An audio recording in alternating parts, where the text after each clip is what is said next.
Yo, welcome to a different version of the Long Beach County podcast. I'm going to try this video thing, even though as you can see, I'm still showing my face, my personage for spiritual and religious purposes. Also, too, just because, it's not a personal brand, but there's things that I want to show y'all, that I want to talk to y'all about, and it requires some visualization, okay? Requires some audio and, just some higher quality content, okay? So that's what we're going to get into. Now, before we talk about anything else, because I want to talk about some topics that are going on in Long Beach, and I want to talk about specifically the generational youth of Long Beach in this podcast later on. But before we get to any of that, I just want to say that let's just get to the obvious. The government is still shut down. Both parties are playing this game, and WIC only has a couple more weeks of funds left.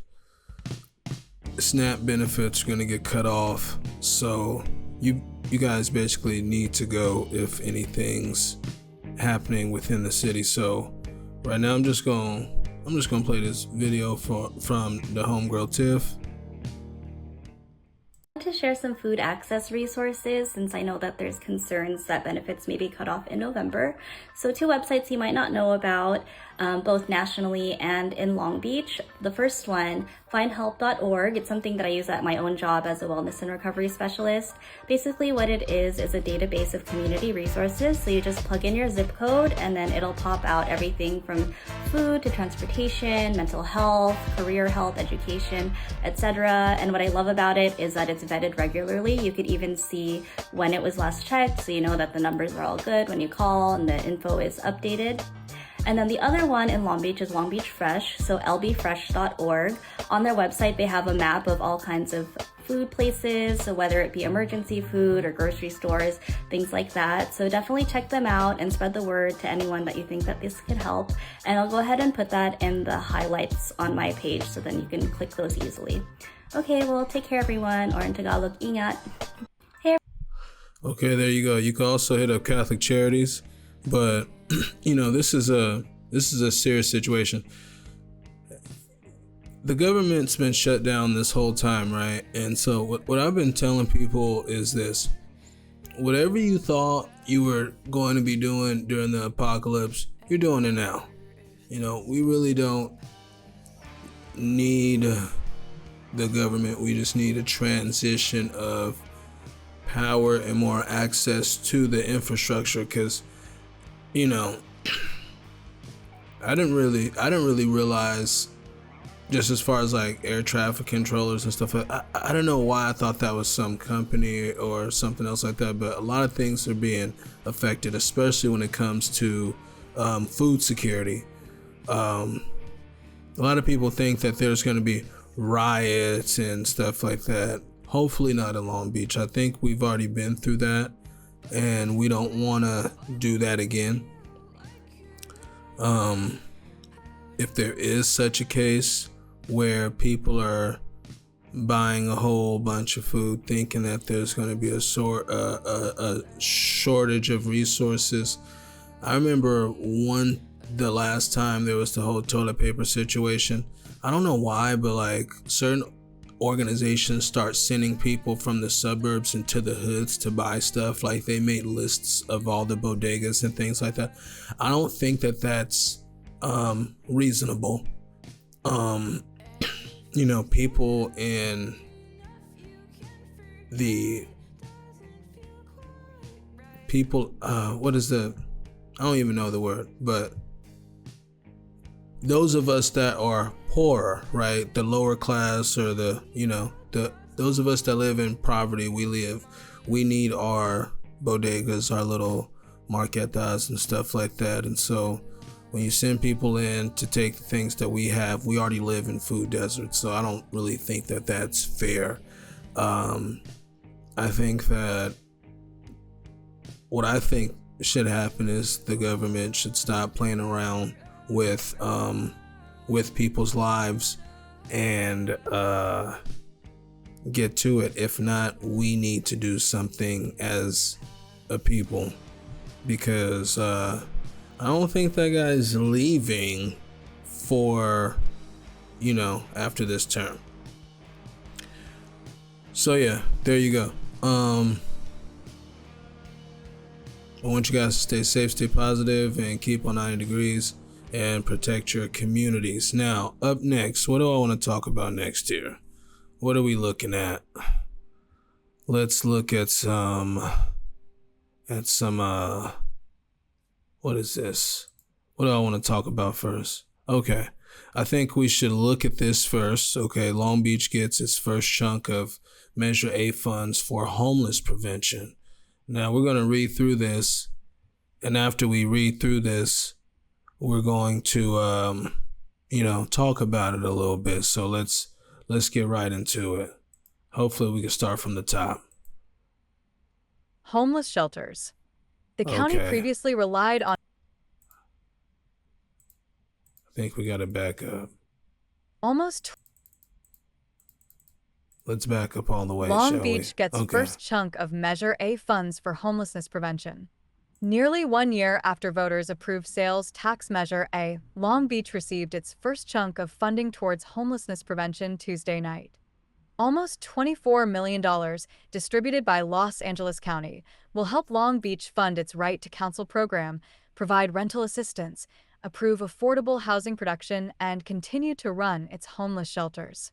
The county previously relied on Measure H funds for its homelessness services, a voter-approved 25-cent sales tax approved in 2017 that was set to end in 2027. In November 2024, voters chose to double this sales tax in an attempt to further combat the regional homelessness crisis. Long Beach's most recent point in time count revealed a 6.5% increase in people experiencing homelessness in the city. More than half of the people interviewed said they became homeless due to eviction, financial hardship, or unemployment. Okay, so before we continue this article from the Signal Tribune, I just want to talk about this, okay? This tax situation. I don't really think that it's going to be solved through taxes and throwing money at it, okay? We need oversight on how the money is spent and who's getting the funds, because we've, the state has already spent billions on homelessness and it's getting worse. So let's keep reading this article. Unemployment. A man who goes by the name JQ packs his possessions into his tent after being informed he needs to leave the area under the Ocean Avenue Bridge that crosses the LA River in Long Beach on November 18, 2021. JQ is a 27-year-old Long Beach resident that has experienced homelessness for the last 8 months. Richard H. Grant, Signal Tribune. We know that homelessness and the housing crisis are regional challenges. No city alone can solve the challenge, said Mayor Rex Richardson. Regional challenges need regional solutions. Local organizations like Libra, Long Beach Residents Empowered, and the Community Land Trust have been waiting on these increased funds to purchase land for affordable housing and to provide right to counsel and settlement assistance in order to prevent evictions.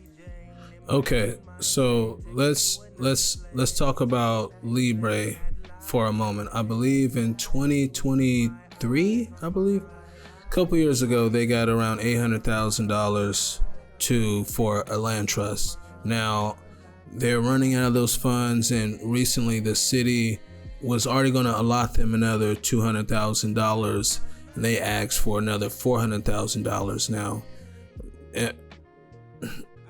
Am I going to look that up right now? No. What I will tell you is this. Okay, we could do our homework later on that. What I will tell you is this. I've contacted Libre about this because somebody in the community told me that when they got this $800,000 $400,000, about half of it was already spent. So they like to text people about their workshops. And one time they were texting me, I was saying, hey, you know, where's that money going? People saying that it was been given to staff and things like that. And if you haven't seen the video, my phone was stolen recently. But basically, so I don't have the text anymore. But basically, Libre said, you know, that money was allotted for a consultation and community meetups, and you know, basically paying people. And so they haven't bought anything yet, and they've been waiting on this money. Now, I think a lot of this Measure A money, this 23 million, I think it's going to say here, has already been taken up. And so what happens is that I've been trying to find a word, but you know how a lot of parts of our government have been privatized.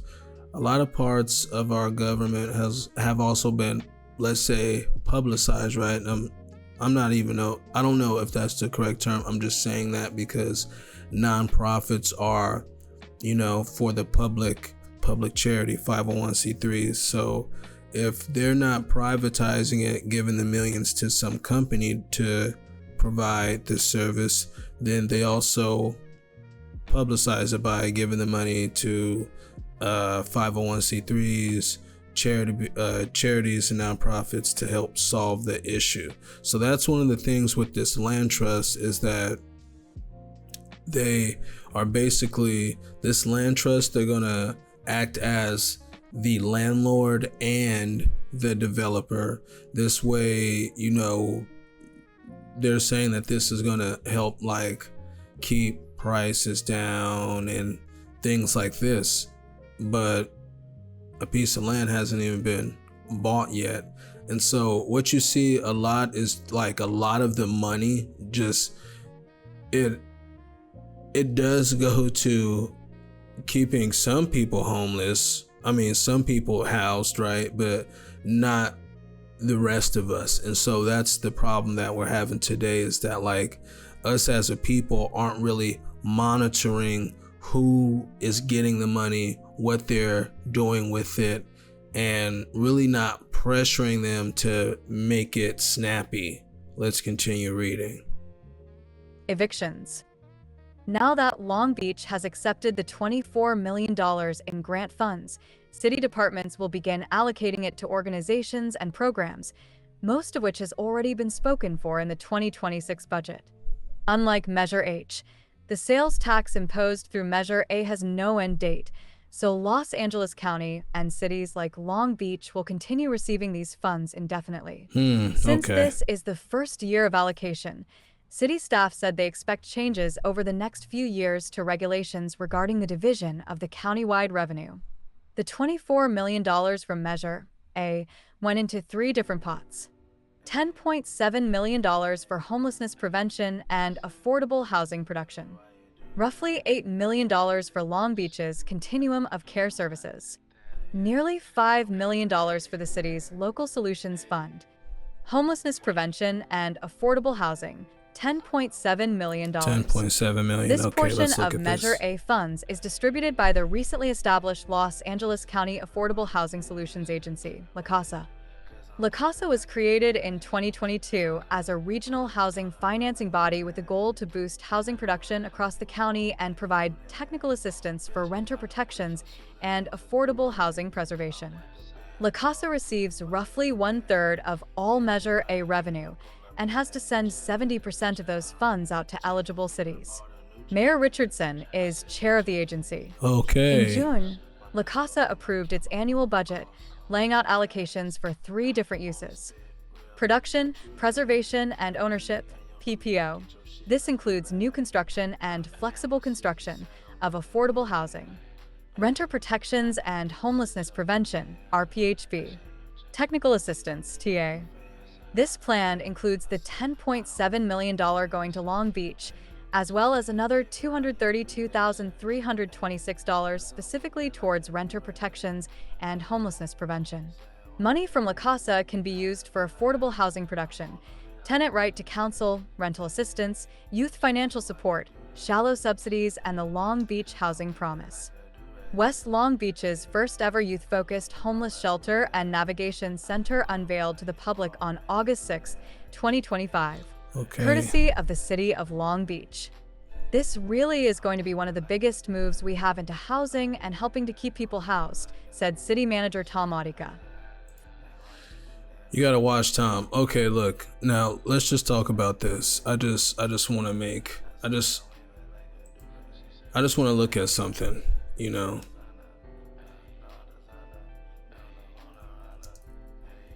Long Beach homeless count. Let's just look at this annual homeless count. Okay, we're gonna look at this annual homeless count. Okay, this is what I was looking for right here. Just really quick. Do you see this right here? 3,500 people experiencing homelessness in Long Beach. Okay, now I believe in 2019 it was only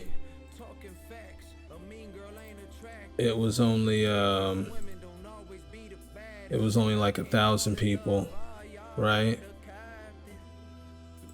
Or almost 2,000 experiencing homelessness. Okay, so it's double. But this is the thing though. This is just my thing. Right? Oh, I put who? Let's just go back to Google, right?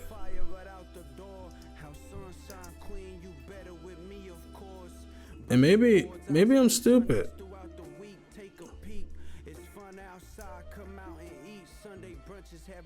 How many students are at Poly High School? Do you see that? Do you see that? Okay. It's the same amount of kids. Not now. It's the same amount of. So our homelessness population is the same percentage, or our homeless population is the same count of kids that go to Poly High School. Okay. So that's one campus, right?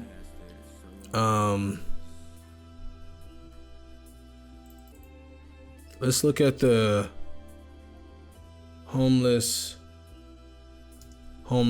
population of Los Angeles. Okay, let's just look at that.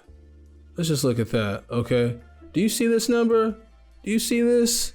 Over 40,000 people. And let me just make sure that I just put city. Okay. Greater Los Angeles. City of Los Angeles. Okay, look, City of Los Angeles, 40,000. Okay, and the county is 70,000.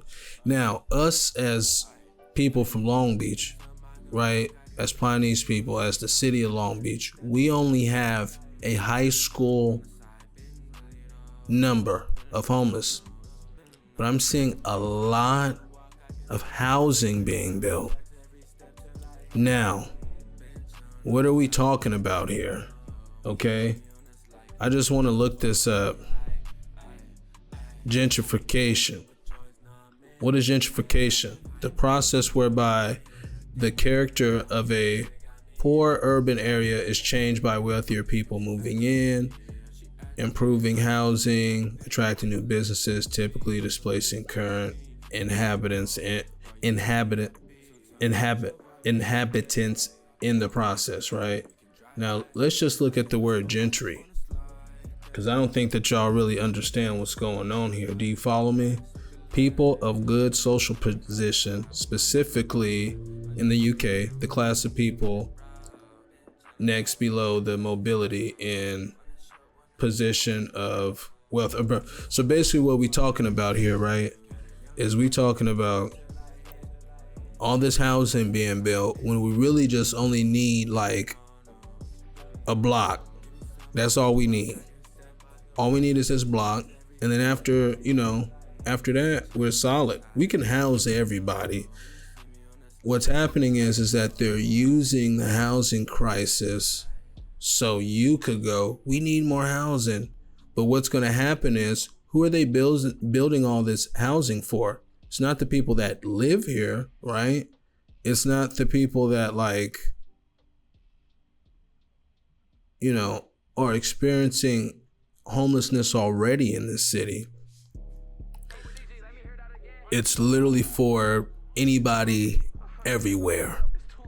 And that's going to change the makeup of the city of Long Beach and the vibe. And basically that's something that we're going to talk about later. So I want you guys to be very wary of Measure A and keep your eye out on it. Now, if you want to read the rest of this article, you could go to the Signal Tribune, and they have the article. You can look it up. We're going to move on to the next subject because we're going to be here all day, okay?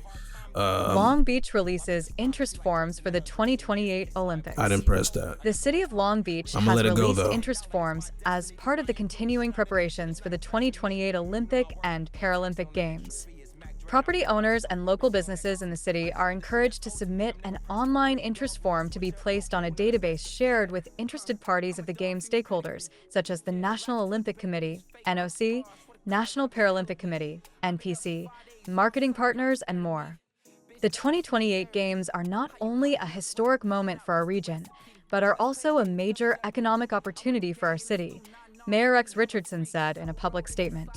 By connecting property owners and local businesses with interested game stakeholders, we are ensuring that Long Beach's unique spaces and entrepreneurial spirit are part of the 2028 Games experience and are creating partnerships that will bring investment, visibility, and benefits to our local community and economy. The committees and marketing partners will help identify and secure a place that best fits a business or property owner's operational, logistical, and cultural needs. Long Beach will soon offer engagement opportunities for local businesses and property owners, as well as other ways to get involved in the 2028 Games. The city is considered as a premier location for Games stakeholders for the 2028 Games. The addition of the recently announced Hellenic Olympic House and other NOC/NPC activities offers even more ways for businesses and stakeholders to benefit from Long Beach's hosting duties. More information about the interest form and the city's efforts in the 2028 Games is available at Long Beach, gov/2028 Games. Okay, there you go. So, a lot of y'all be complaining about y'all didn't know that this was going on and how can you get some bread and things like that. It's right there and I'm giving it to you. Long Beach, can I just say something? We need a fund for social media from the city, you know. We need a social media department where they got people on the job releasing information and collaborating with other community pages and stuff like that so the information could get out, because, you know, it takes somebody like me to get up on here and do this whole setup just to get it to the ones like y'all, you know. So keep y'all eye out for that and make sure that y'all get all y'all paperwork in order. And like I say right here, longbeach.gov/2028 Games. Y'all get up in there and see what that bread like. Okay, now we're gonna move on to the next thing. Tomorrow, October 29th, is the last day to vote for, which I will be posting, you know, basically that day. So basically today is the last day you could vote for the names of the Long Beach new baseball team, okay, for the Pioneer League. Now, the final three names are Long Beach Coast, Long Beach Parrots, and Long Beach Regulators. Me, personally, I'm a fan of the Regulators. I would wear that jersey every day, all day. I'm not wearing the Long Beach Coast jersey because y'all don't know that you're going to lose a big portion of the black community by making it Long Beach Coast, okay? You're going to lose a big portion of the Hispanic community by making it Long Beach Coast, okay? And let me just tell you why. This is real. Anybody could correct me. This coast part is gang related. This coast part is gang related. This coast part is gang related. There's going to be somebody walking down the street with this Long Beach Coast shirt on, right, with this jersey on, they're gonna get pressed. They're gonna get banged on by an actual gang member, okay? Let's not do this one, all right? No disrespect to the Coast homies, but I'm just saying, you know what I'm saying? This go hard for y'all and only y'all, you know what I'm saying? So let's not do this one. Okay, Long Beach Parrots. Long Beach Parrots, look. Let me tell y'all something about Long Beach Parrots. They loud and they annoying, and I'm not wearing no jersey with a parrot on it, okay? The parrot better, I don't know. This one is out, okay? This one is out. I don't know about this parrot one. Now, Long Beach regulators. Everybody loves that. Everybody loves that, okay? So look, if you're a fan of Long Beach County, and you like what we doing up over here, I want y'all to go and vote for Long Beach regulators. All right. Now, local residents and national fans cast a total of 4,862 votes in the first round earlier this month. All right. 34 states. Let's look at it. Long Beach Coast. Yeah. See, I don't know. So let's look at where you could vote at. The final round, LBBC will commission brand and logo design for the winning name, with the official name announcement scheduled for January 2026. Okay. Residents can vote in person at the following locations in Long Beach, right? So these are the places where you can go. These are the places where you could go to vote. And it ends tomorrow, okay? Then you could also vote online, right? So it closes on October 29th, right before midnight. And then fans can vote right here online at Long Beach Baseball Club. So let's get that one in, man. Let's get that one in all the way and make sure Long Beach regulators get they due. Okay, now, before we get to what I really want to talk about in this podcast, we're gonna talk about the No Kings protests. Now, do I really need to talk about what happened? I mean, y'all were there, right? Y'all were there. This is also an article from the Signal Tribune. I just want to know, okay? This is all I want to know. Okay, I'm not trying to be Debbie Downer. I'm not trying to be mean. I'm just asking, what did we accomplish from that protest? Okay. Now, you know me, I'm a macro thinker. So I like to, I just don't like to look at things on the ground level. I like to get in the helicopter and, get a bird's eye view, if you will, of the situation. So when I see certain things, I use my experience and, the past, present, and future to figure out situations. And so this is what I remember from the 2020 protests, okay? Now, some of y'all forget, I wasn't the first person to drop the flyer. I was the second, but the flyer went viral on the old podcast page, and ultimately, I still feel responsible for a lot of the things that happened. But we have to remember, we were outside protesting to defund the police in honor of all of the martyrs that had died due to police brutality. And we wanted oversight. And so what happened is we went outside, we had multiple protests, not just that one. And basically these were the results. Throughout that year, officers, Long Beach police officers, got crazy overtime. Not only that, they were able to use the protests as statistics to get more funding. And not only that, but if we would have stayed in the house, right, they would have got less funding. And you have to remember this. It was lockdown, right? So the LB Post did have an article about it, and they said that basically COVID did affect the police budget. Okay, what does that mean? It basically means that because of the lockdown and people were inside more, that, you know, crime went down, right? And other things like that. And so that would be cause for less funding based off of those statistics. But because we were outside protesting all the time, they were able to bump it back up a little bit, you know? So that's just one issue. Another issue is this: where were all these signs made at? Okay, where were all these signs made at?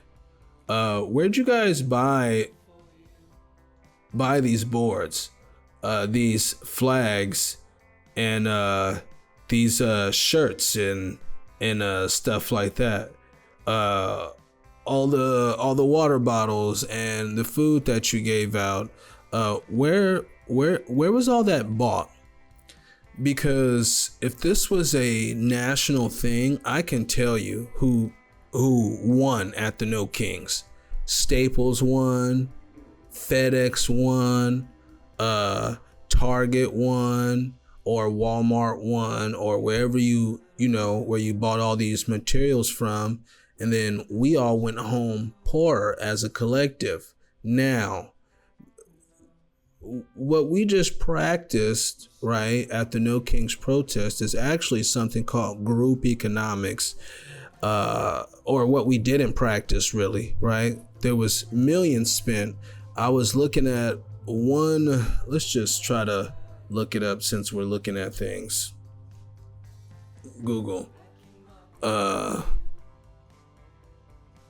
How much money is spent on protests? The amount can vary. For example, the University of California system spent over 22 million. How much did the LA riots cost? 17.7 million. You know, taxpayer money. So there's something going on where we go outside and we spend all this money, and then we give even more money to pay the police and all this other stuff, and then we go home with nothing. So I want people to understand this is that this society that we live in, it's based off of capitalism, you see, which means that those dollar bills in your pocket, that money in your bank account, those credits, that is your main vote essentially. And so you vote every day, right? You vote when you click a stream. That's a vote. That has to do with money. You vote when you go buy something from the store, right? That's the whole point of capitalism. Like, this guy's getting more money, which makes him want to compete more, to have better products, right? That's what they're supposed to, that's what they're saying. So if we don't own any of the means productions to produce these things, right, we've already lost that, right? If you guys didn't go here and find, like, if there wasn't a list so you know where to go and like buy locally sourced food and clothes, and you know, the community gardens had free water from the water reserves, you know what I'm saying? Like, that's just the base of what needs to happen for this to be something that is like, what is the word? Conducive. If not, then basically you just gave all your money back to these entities that are going to turn around and use it against you again. So what can we do to solve that?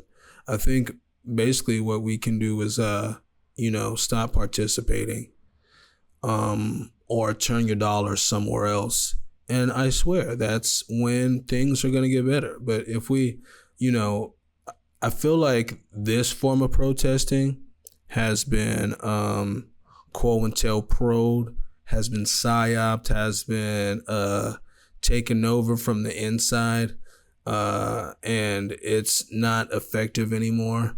What we need to do is basically what I'm talking about, like boycotting and then saving our money, doing group economics to acquire means to production, and so we don't have to depend on these people anymore. But this, I mean, I'm sorry guys, but I know you guys feel it too. This is like, if you guys go to another No Kings protest, like, what are you getting out of this? I don't know. It's just a lot of virtue signaling, and there's a lot of things that you could do better with your time. Okay. Getting past all those things, I really want to, let me get comfortable here. I really want to talk to you guys about, something important that's very near and dear to me, which is Long Beach culture, right? And how it needs to be. I could hear this crazy song in the background. We're gonna change this up.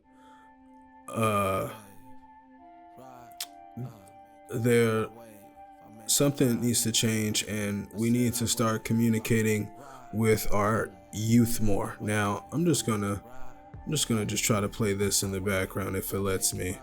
Okay, we're just gonna come here. We're just gonna start from the top. Now, I'm gonna play this Terry Kennedy skate video for a reason, and that reason is because when I was growing up, this video changed everything. Long Beach legend, Lil C-Style rapper, Terry Kennedy, two Long Beach legends, and this was in Baker 3.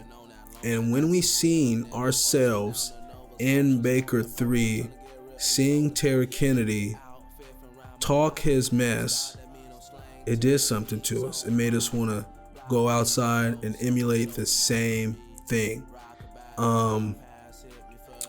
What I'm seeing nowadays with the youth is that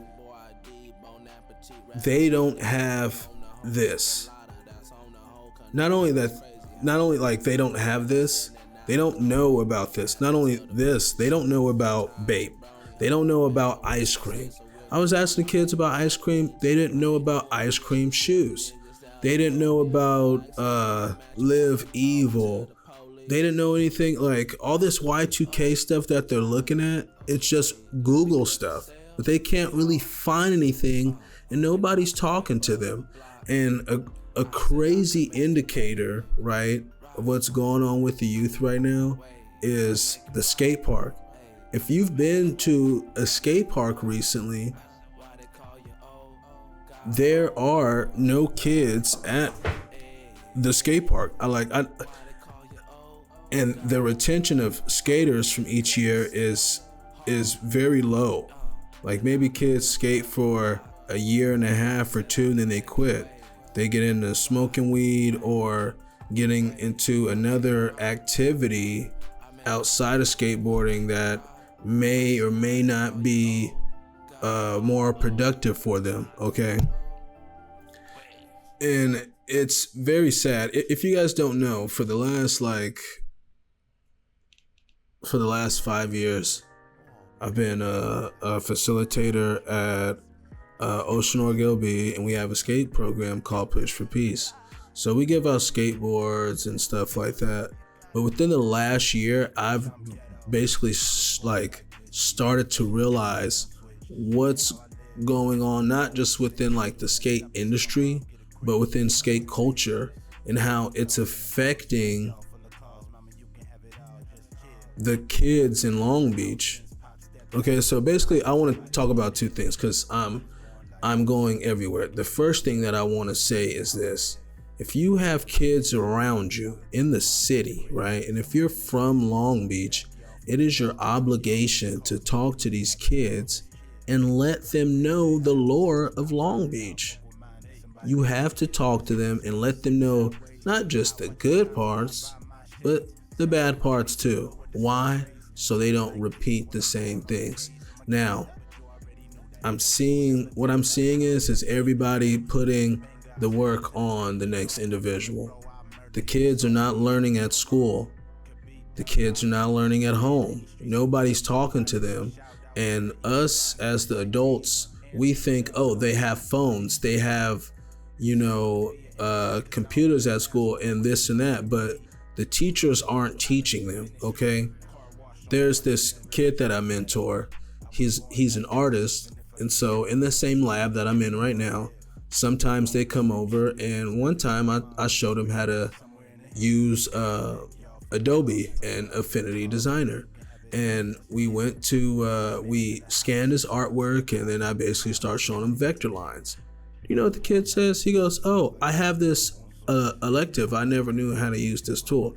Now, this is the beginning of summer, okay? So I'm looking at him like, you've just ended the school year, and you've had this class all year. What's the problem? Is it you? Is it the teachers? Is it the system? And I believe that it's everybody has a part to play. They're not going to. We just as a people outside of the school, the parents, the homies, right? The people down the street, we have to take better care of these kids, because if we don't, they're going to be not only financially illiterate, arithmetic, subpar, but they'll be culturally illiterate. One thing that I'm seeing right now is the kids, they don't have any creative crews. When we were coming up, we had all types of creative crews. We had, dance crews. We had tagger crews. We had skater crews. We had artist crews. We had what else did we have? We just had all these things, and the kids don't have that anymore. We had fashion crews. We had different Live Evil, Golden Clothing Company, Ocean's Wave, Delight, all these brands made by kids. We had all these dancing crews, Dummy ENT, Filthies. I think another one was called Beachbound. I think D-Dub Flame was from Beachbound. We had skater crews, 810, Steezy Squares, Savage, Grimy, Soap Squad, Those Who Shall Not Be Mentioned. We had all these things, and the kids don't have that. What they do have though, right now, what you see is the kids are outside and they're on those little lawnmower bikes, right? Or they're in those bicycle crews. And those are the only places where kids feel like they could be with other kids. Besides that, I don't really see kids out doing anything besides being in those two places. And then the third place would be at the skate park. But the skate park is supposed to be the first place.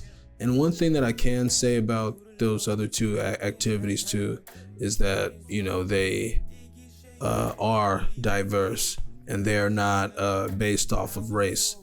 One of the things is that they're swarm-like, and a lot of these crews, if you're paying attention, they're getting chased by police, and then they're fighting each other. Which back in the day for us being skaters, being messed with police, that was the thing. Which I'm glad has changed over the years, but also too, like us as skater crews, the dancer crews and stuff like that, it wasn't, we weren't fighting each other. We were using our creative talents to drop productions and tangible products to compete with each other. And so I don't see that being taught to the kids. The kids don't know that that's their culture, right? I feel like us as adults, we expect the kids to already to already have that within them. And I think we do need to talk about that, which is like,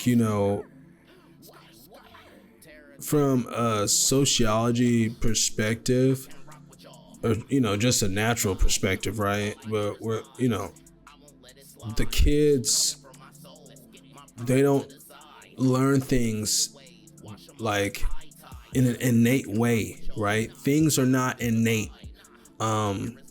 Human beings, human children don't have a lot of innate learning. Okay, that's how you get feral children. So let's just talk about that. Okay, a feral child is a child that basically has survived in the wilderness, the jungle, what have you, and it is raised by a specific species, and whatever that species is, that child will look at the world as if it is that animal. And so there have been case studies of feral children, and it's very hard to get them to act in a civilized way, if at all, once they've been in the jungle for too long. I mean, we all know that like the most crucial years of your life are from the ages 0 through 9. And so we expect the kids to know, just like all the oral history, to know that they're supposed to be doing all these things, to just go outside, but they have to be taught. Like there was a point in time where all of us, our parents have to say, go outside, get off the game and go outside. We don't tell our kids that anymore. We don't tell, like, how many of you guys have children and like your children actually know what you were doing in high school, know how you felt about your generation and the things that were going on, like I feel like those things are important. And if you teach your kid, like, especially if they're still young, like 7th, 8th, 9th grade, if you give them a head start and say, like, I can make high school dope for you because I was there, let's get your clothing line started, and, let's do these things. Like we had rapper crews, we had music crews, right? So taking a sip of water, I just feel like we as a community are just losing recipes. And I could see it at the skate park. Now skateboarding as a whole right now is going through, a downturn. And if you haven't noticed, these are all like pro skaters from Long Beach. Kids don't know that, but basically, kids aren't really staying in skateboarding. The retention is really messed up, and the skate industry is trying to figure out what is happening and how, like, that's the Belmont pull. What is happening and how to fix this issue. Down at Push for Peace, the skate program where I'm a facilitator at, it's a year-round program, and so we talk to the kids on a weekly basis, and a lot of the kids, we let them, it's not even come and go, it's just like they're kids, so we just check up on them, and then when they need something, it's basically based off what the kids want. When they need something, then we fill in that gap. But what I'm noticing is that the kids that were in the program last year, they're still in the program, and we're getting into like other things like creating, their own brands and stuff like that, but the skateboarding part is coming apart. And so basically I just want to look at a couple videos of different perspectives of why this is happening and what we can do to keep kids on the skateboard. Because as of right now, right, skateboarding is still a diverse, safe thing for kids to do, but I feel like it's losing its aura. And if they're not getting into this diverse activity, they may be getting into another activity with other kids from different age ranges and cultural backgrounds. But it's they're going to be on those bikes in the middle of the freeway or something like that, which I'm not saying is a bad thing. I'm just saying like it's not conducive of productivity. Through skateboarding, you can learn a whole bunch of different other artistic skills, crafts, and I don't really see that happening through not like the action sports biking, right? Like we have biker crews. I'm not talking about the kids on fixies, really. Even that though, right? I'm just talking about that whole culture. I feel like the city has really built itself around skateboarding, and it looks like we've overextended. It looks like we may have too many skate parks. It looks like we may have over invested, and we really, as a community, didn't know what we were talking about. So let's just look at, I got a couple of videos here that we're gonna watch, and then after we watch these videos, we're gonna let the videos play, just a couple little clips, and we're gonna have some reactions and opinions about why they think skateboarding is is on a downturn right now. So I got this second capture right here. Now this is from Zach Doty, skateboard YouTuber. Looks like to me, he got the subscribers to make it count. But this is I just made a quick playlist of videos that I was looking at that I wanted to play with you guys. I think skateboarding is also important to Long Beach culture. It's kept kids out of trouble for years, and not only that, like all those skate videos that we were just looking at, those are all like pro skateboarders from Long Beach that put in work. Like Ron Chapman, black guy, was on World Industries, the first street skating company. You had Rob G, you have Steve Size, you have even going back to the 60s and 70s with Russ Howe, like a freaking freestyle champion.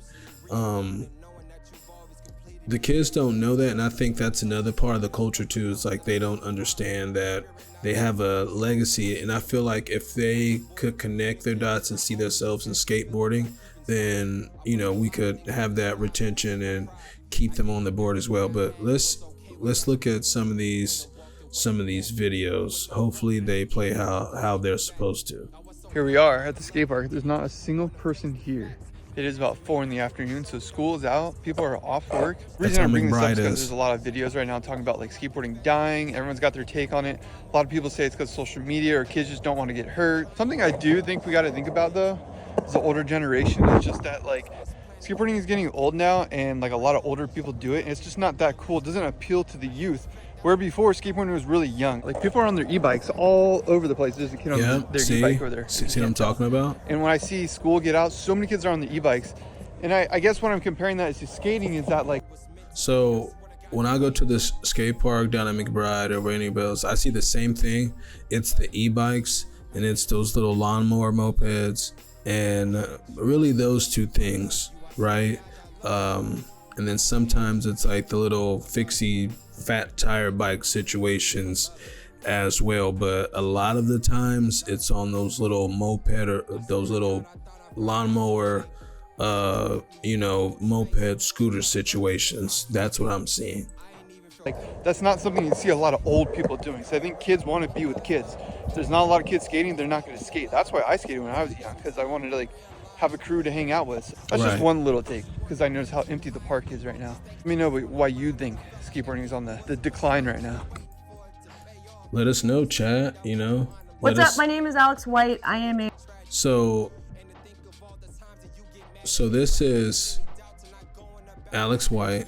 Okay, I'm gonna skip a lot of this because they go over a lot of the last 25 years of skateboarding, but they've been in the industry for damn near 30 years. So I just want to fast forward to the parts where they're talking about what they can do to, some things that, how to fix the skate industry, which I have some opinions on, and some of the things that she's saying I think all the things that she's saying are good ideas. I just think that skaters, when they hear them at first, when people hear them at first, they get, a little heated. But let's just watch the video. Okay, we're gonna go straight to ASO model. Okay. Yeah, maybe the least controversial of them is the AYSO model. And if you grew up in California or most of the United States playing soccer as a kid, you played AYSO, American Youth Soccer Organization. Basically, in the 60s, there were a bunch of German dudes that came to Torrance, California, and were like, we love soccer, but there's no soccer in the United States. Let's build soccer. So they worked with rec departments and after schools. Let me see how this sounds. They basically created these leagues of soccer. And they arguably from the 60s on have created what is now American soccer, and American soccer is thriving. And that's a lot of what we do with Skate Like a Girl. Skate After School does that as well. Skatistan does that globally. But those nonprofits, those grassroots organizations really do hold up a lot of the burden and the pleasure of creating the next generation of skateboarders. So I guess my number one thing would be, we got to get all the nonprofits on the same page, and we have to get them working and communicating together to create the most opportunity to get the most numbers of kids on a skateboard, even if they just try it out once. I feel like if we could start a better dialogue amongst the nonprofits and kind of push out into these community spaces and proof of concept across the United States, use these parks that these cities have built now, we could get way more numbers of people on skateboards. And even if they only do it for a couple of years, that's great. That's more skateboarders. That's more people who have some touch points with skateboarding. So what she's talking about, right? I agree with that, but this is a problem. Every nonprofit has its own program, right? There's a nonprofit in Long Beach where they're really focused on helping kids that have autism and things like that get on the skateboard, right? Then you have another nonprofit that's just oh, you guys are going to be on our skate team, and we're going to give you shirts and hoodies, and have days where we all meet up and skate together, right? And then you have Push for Peace, which is okay, it's a skate program, but it's really an arts and entrepreneur program to show you all the things that you can do through skateboarding, how to start your own brand, and to, give you equity in skateboarding. And for me, I like the third option, okay? I think that would keep people in skateboarding, the youth in skateboarding, as if we gave them equity. Instead of just saying, okay, we're gonna bring, you have some nonprofits, all they do is they just bring pros around and then they give the kids skateboards. But nobody's explaining to them pro skateboarders need. And that's another thing. Kids know that pro skateboarders don't make money, So it's it really has to be a passion thing. And if you're not one of the whales, then you're not going to make the bread. So there needs to be a way to say, okay, instead of trying to go pro and trying to be, one of the few people that is just not riding for a board company, but they have a shoe deal, they have a juice deal, they have, a hat deal, they have a separate business and stuff, and they moving their money around. How to keep people into skateboarding at a young age is to show them how to make tangible and intangible products through skateboarding. So it keeps them hooked in. Like for me, I was a filmer before I got into skateboarding. So when I got into skateboarding, it was another outlet for me to, to just say, okay, I'm going to stay into skateboarding because now I could use one of my creative crafts within it. And then from there, that led into us making, stencil grip tape. Then that went to, dropping videos. And then I learned how to make music videos, which led me in, a different direction.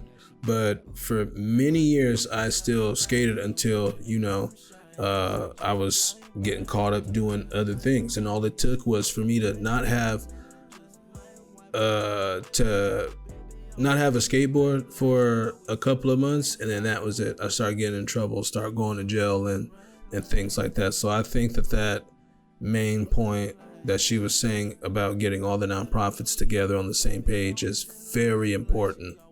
My number two solution to the issue is to address the shops. The local brick and mortar skate shops are the backbone of a lot of skate scenes. Without them, a lot of people would have never gotten into skateboarding.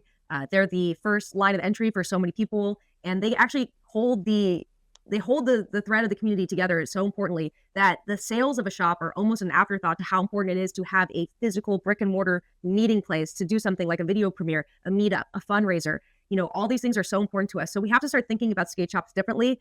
We need to model what we're doing with skate shops like bookshop.org. And if you're not familiar with bookshop.org, it is a website where you can purchase, basically anti-Amazon, but you can purchase any book you want. And that bookshop.org gives a percentage of your purchase based on your zip code to the local bookstore. So let's say that local bookstore doesn't carry your book and you want it now and you just want to order it online, ease of service.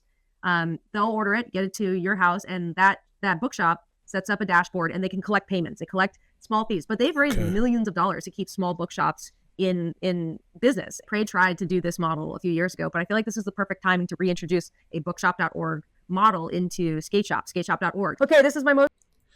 Okay, now the thing that she's talking about, skate shops, the problem is in Long Beach is that the skate shops aren't local anymore, and the one skate shop that is local that's been around since the 90s, East 4th, which nobody goes to, they don't sell any local products. Okay, I've been in there and I said, hey, would you sell local boards, local shirts? They said no. Okay, so the one place that could be local but that doesn't want to be, X amount. The next spot is LB Skate, which anybody correct me if I'm wrong, but it's a good name, but really it's a LA Skate extension via the daughter of the guy that started LA Skate however many years ago. Her husband, Tim, they got married and then Tim got with her family and then they started LB Skate out here. But I'm not sure if Tim's from Long Beach, right? Excuse me. I'm not sure if Tim's from Long Beach.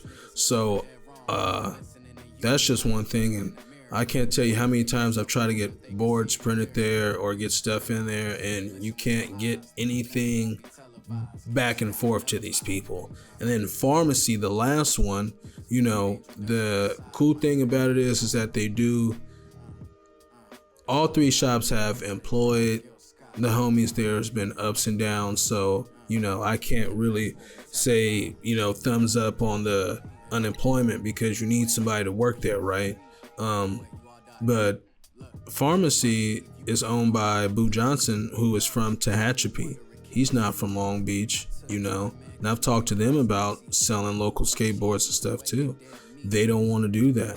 So plus the skateboards are $80 and the the skate shops, just like the rest of the industry, cater to grown men instead of kids, which she's going to get to next. So there's just a big problem there. I think that if there was a local skate shop, like when I was coming up, we had Gallery Skate Shop, we had Kick It Skate Shop, we had United Board Shop, and they spent a lot of time creating artwork that kids in Long Beach could see themselves in, and boards were cheaper. And so right now it's just harder to skate, which I don't think that she talks about that. Like, it's getting more expensive, and everything else is getting more expensive. So I think that that's one thing that nobody's talking about, is that skateboarding is seen more as like a luxury thing, instead of like, even though that it's in the Olympics and things like that, I feel like if a parent said, hey, look, if you ask any parent, they take football or basketball way more seriously. And so they would look at that as like a sport to say, okay, my kid needs to keep doing this, and I'm willing to spend that money more so than they would with skateboarding. And that's just a cultural thing that we still have to work on. When she's talking about the skate shops and a percentage type situation, I mean, this is the thing, man. Skate shops can't be a cultural place if they don't sell local cultural stuff. And so, yeah, like getting all the skate shops on the same page and basically giving locals, right, that are keeping the culture in their regions equity, right, in the situation, I think that would be something that would be good. Most controversial one, and as a kid that used to get free boards, I'm gonna hate my 40-year-old self saying this, but stop the ecosystem of free shit. We give away way too much stuff.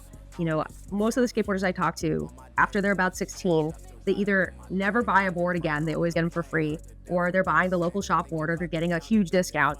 And so we just don't have any expectations to buy products. You move into your 20s and 30s and beyond, and you're just thinking you're going to get free stuff because all your friends work in the industry, or you can, get a shop board, or they'll give you a shop board once in a while. So I think that we need to really pull back from sponsorship and hooking up. And even with promo for events, there are other promo items that brands can invest in, like t-shirts, stickers, hats, koozies, whatever stuff that they can give away. We can give prizes, but maybe we don't give away so many skateboards, and maybe we let kids develop their talents and make it a really big fucking deal when you end up getting a free board. And this is my bonus idea that I think is... Yeah, okay, so this is the thing. It's not the kids, okay? It's not the kids. I think right now the kids do need support, right? Like she was saying, through the nonprofits and stuff like that.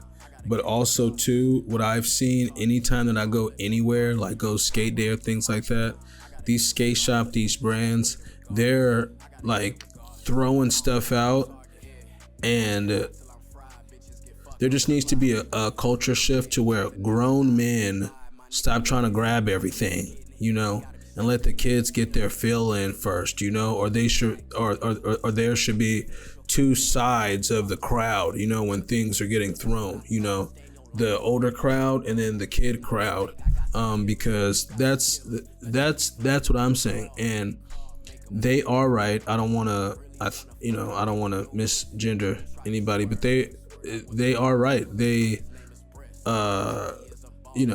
people give out too much free stuff, but it's to grown men who, like, let's be real, don't really support the culture back. They take more than what they put in.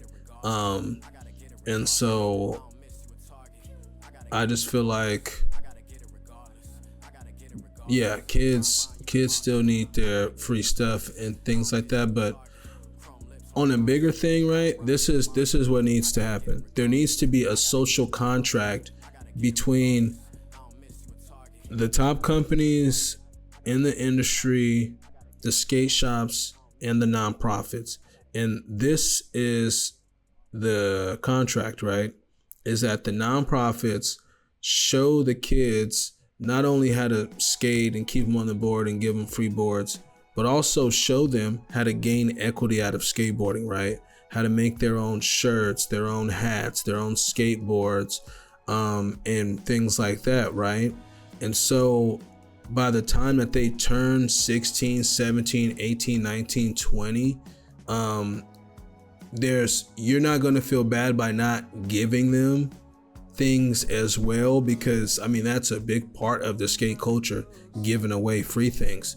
So let's just say it's an event, and let's just say company A is giving out stuff, and they're strictly giving it out to kids how they should be, and the older guys are going, hey man, where's my stuff? I'm like, I'm not giving you anything for free. But they were a part of that era when the social contract began, to where company A could tell this 18 or 19-year-old kid, well,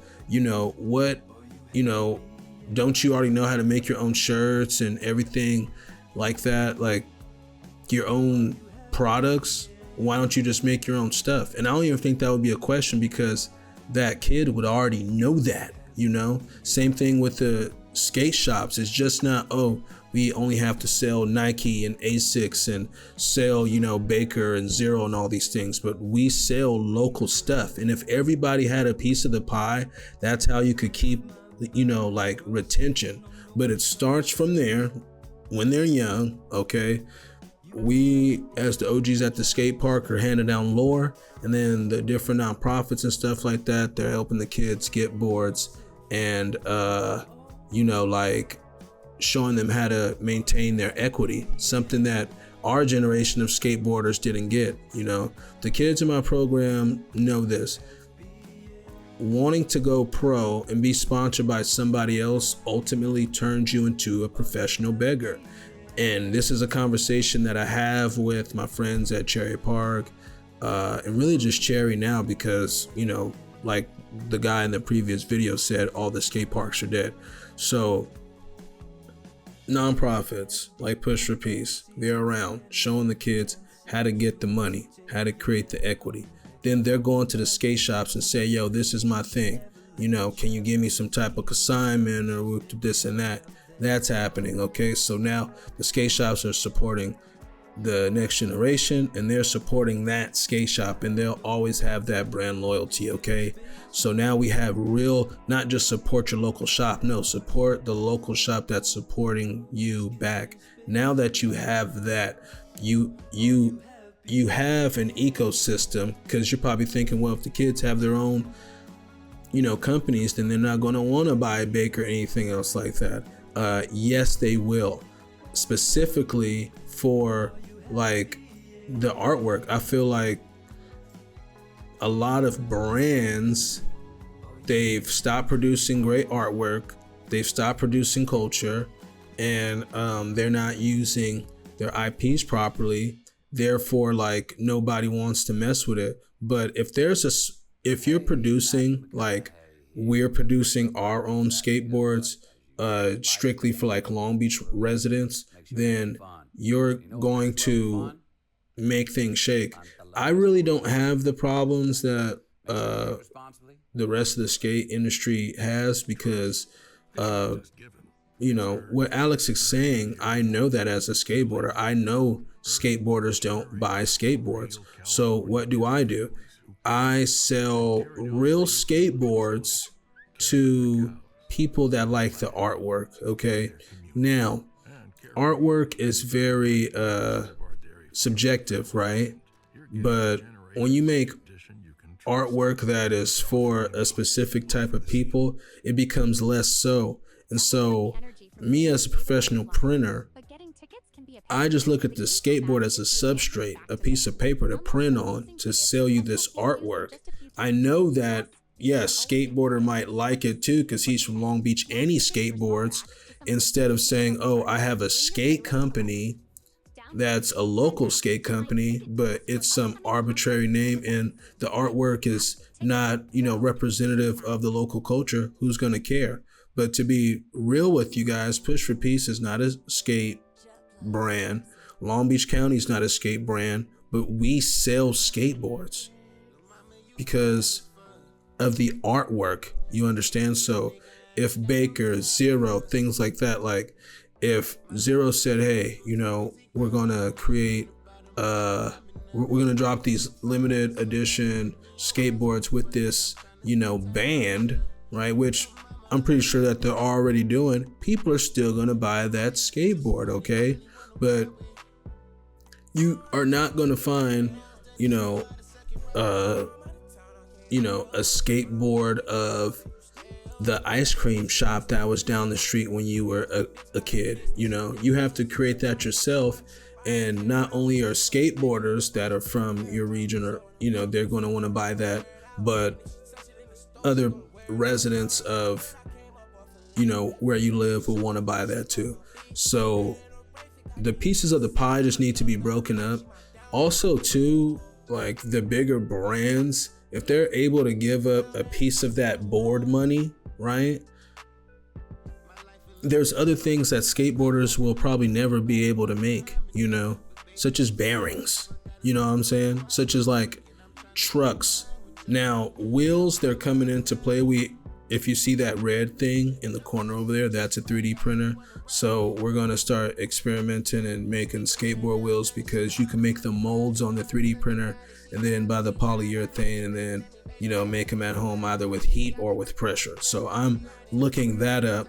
But yeah, I think that's another thing to say too, is like, it's inevitable. These things are coming. Okay. We know how to hit up, you know, the distributor for skateboards and say, hey, I want blanks. And a lot of them don't have minimum orders for blanks. You could just buy blanks straight from the distributor and, you know, print your own boards at home if you know how, either through decals and spray paint, or just, you know, painting on them, or, you know, stencils, whatever. You know, you have companies like Limousine selling skateboards for $80 that are printed skateboards, but they look like they're spray painted. So you can definitely do that. I just feel like that's going to be the main thing, is having a social contract, a new social contract between all these levels, and then we could move forward. It's really important. I think that every brand should have a Patreon. I think that we should support brands. Like Sci-Fi just came out with this incredible video, and they're banking on you guys out there to buy boards and hats and shirts to support them, which is crazy, because how much money and blood and sweat and tears they poured into that video is going to be recouped in t-shirt sales? I doubt it. So why don't we look at what skateboard brands actually are? They're media houses. They're making media. They're making all the entertainment that keeps us excited about skateboarding. So I think that we should all be giving Sci-Fi $5 a month, and Limousine and all these brands that are making the most compelling videos out there. We should treat them like media outlets and pay them for what they're doing. I mean, I'm down, but Jerry hasn't set up a Patreon yet. So just again, to summarize my ideas for helping fix the industry. Number one, AYSO model, getting all the nonprofits on the same page and working together to push into recreation departments, push into after school programming harder, and get more kids on a board at least once in their life at the best age, around 12 years old, I think. Number two, the bookshop.org model, where we unify the shops and use that kind of dashboard system to pay them out if you end up buying something online.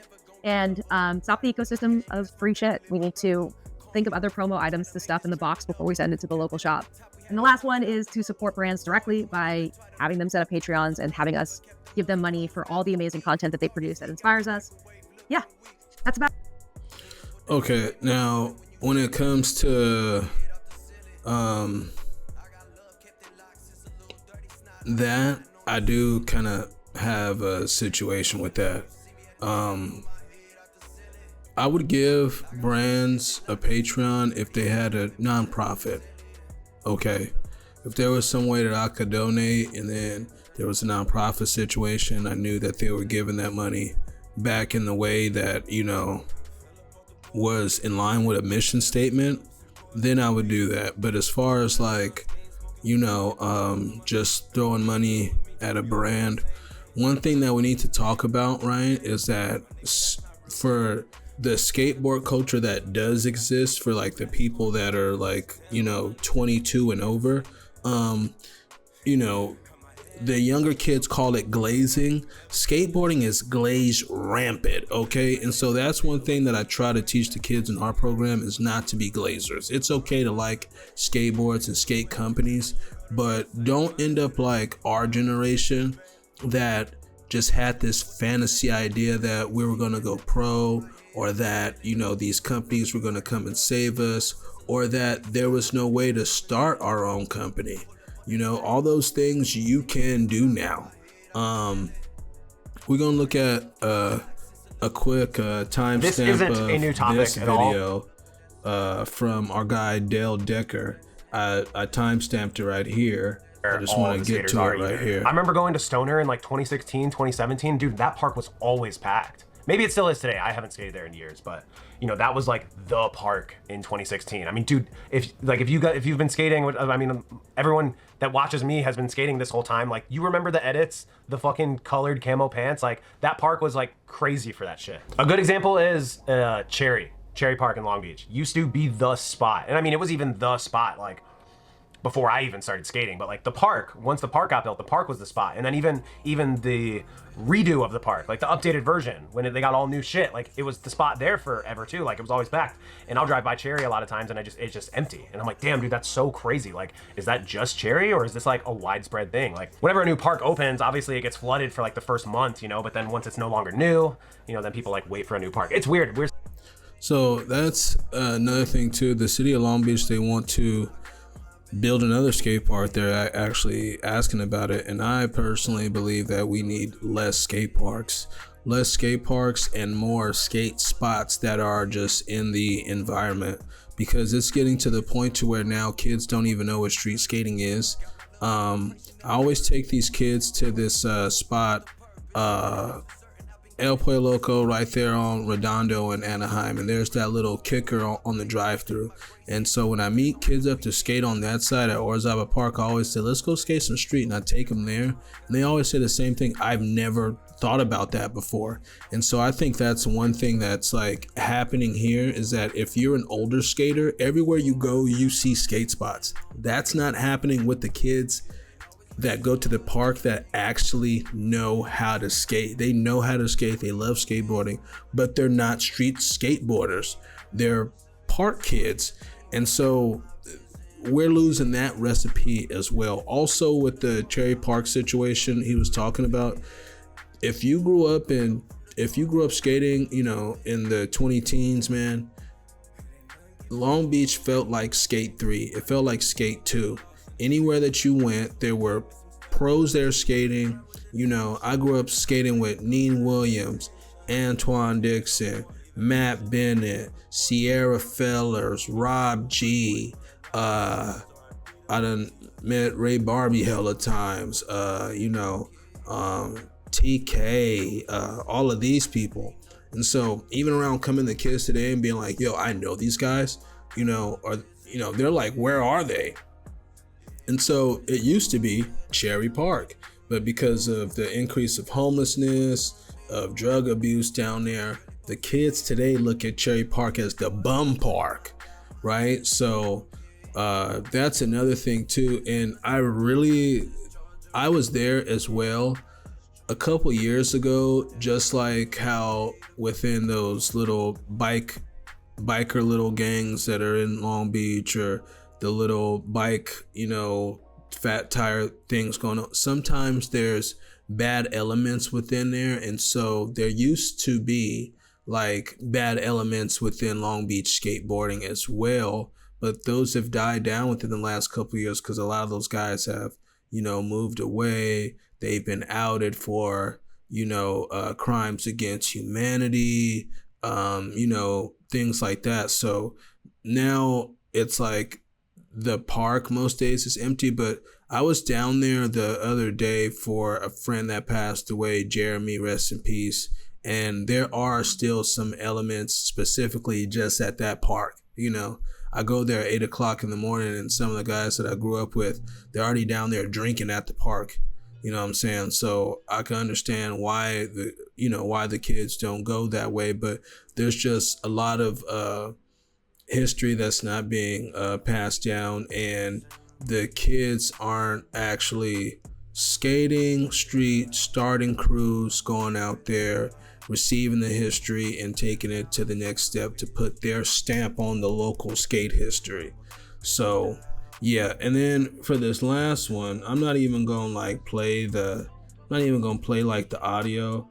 I'm just gonna like, you guys could come here and watch this, but this is a video called Extinction Event by Gifted Hater. Now, if you want a complete, like, look at how skaters are feeling about the industry right now, go look at this guy's video, okay? He breaks down, this is another problem in skating is that it's gone corporate. Too many big companies have gotten into the fold, and it's just a lot of politics. So that's what I'm saying. Like things like shoes, trucks, bearings, hardware, screws and bolts. I feel like the people that have the big piece of the pie, whether they're a skate company or Nike or whatever, all the OGs, they need to focus on those types of products.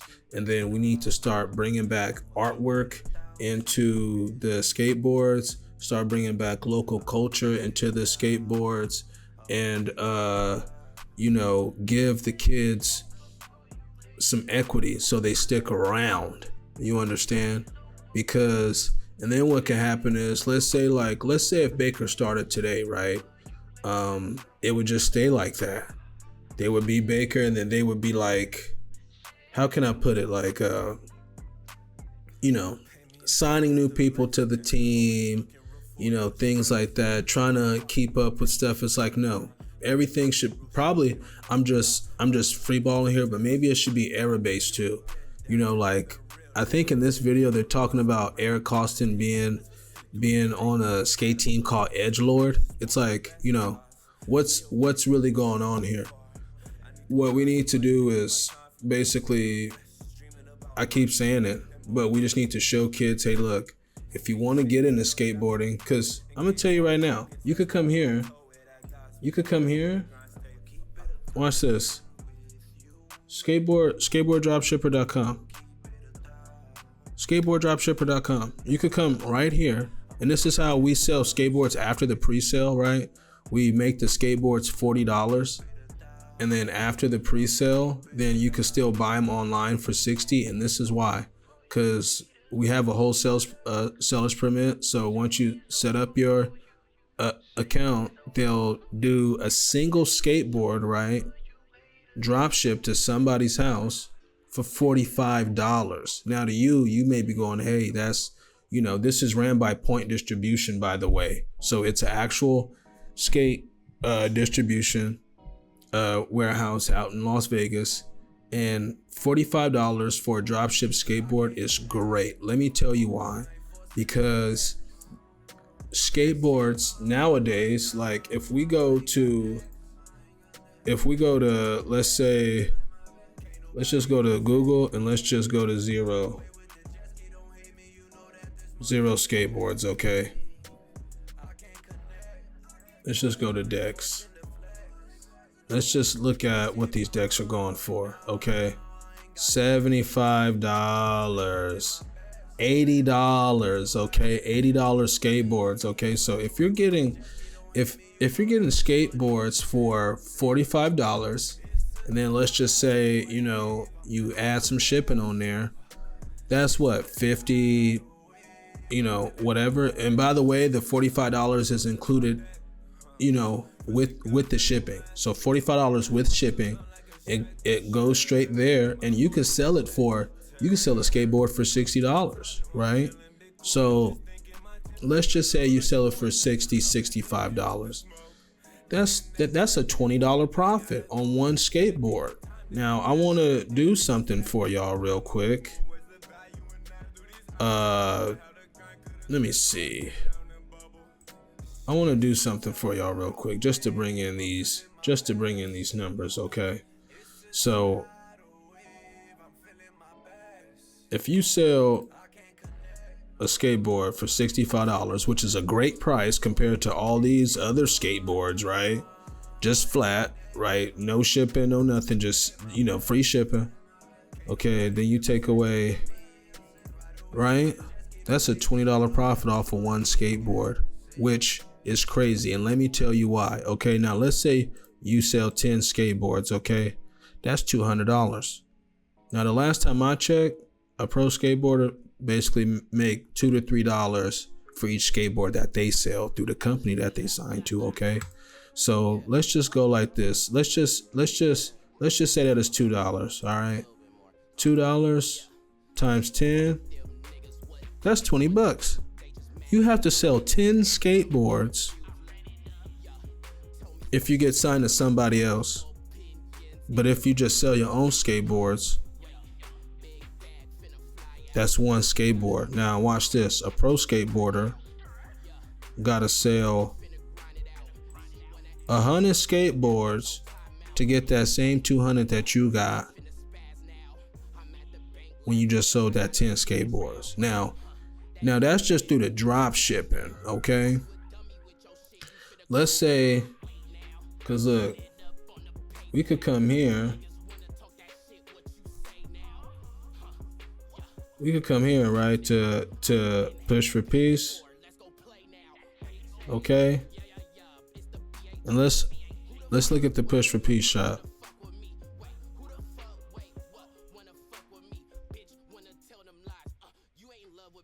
Look at these skateboards. They go hard. Look, $60. $60, okay? $60. So look at this. Look at this skateboard.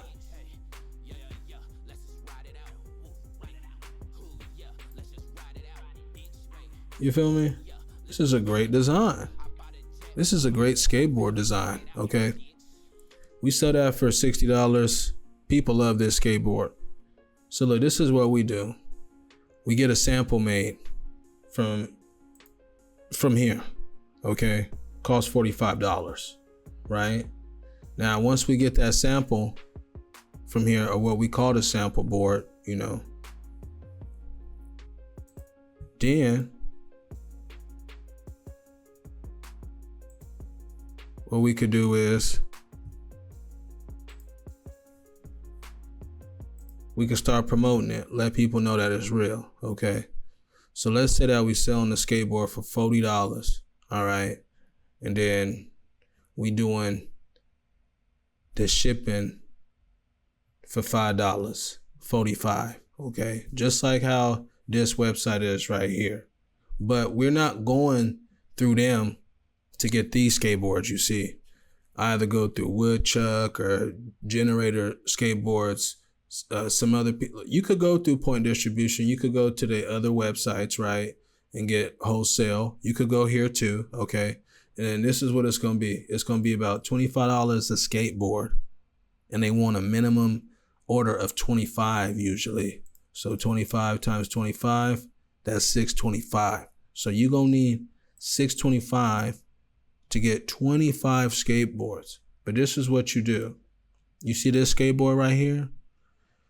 You're going to sell this artwork, not the skateboard itself. You're just going to sell this artwork, okay? And if you can get 13 sales, you're going to get 12 free skateboards. How is that? How is that? Because if you sell each skateboard for $45, right, and you get 13 sales, what's that? You feel me? Now, this is let's see. You feel me? Plus another 10. You understand? So you add just another $40, $50 to that, John, right? Now you get 12 skateboards for free. You see? Because you sold 13 skateboards, right? In a pre-sale. Oh my God. You sold 13 skateboards in a pre-sale.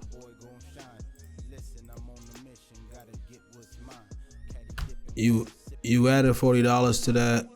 Now you got another 12 skateboards. You understand? So now during that pre-sale, that pre-sale is done. You done shipped everybody their skateboards, right? Now you just got 10 skateboards.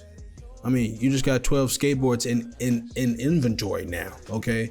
Now you can either give those skateboards out like we do at Push for Peace. That's how we do all of our drops.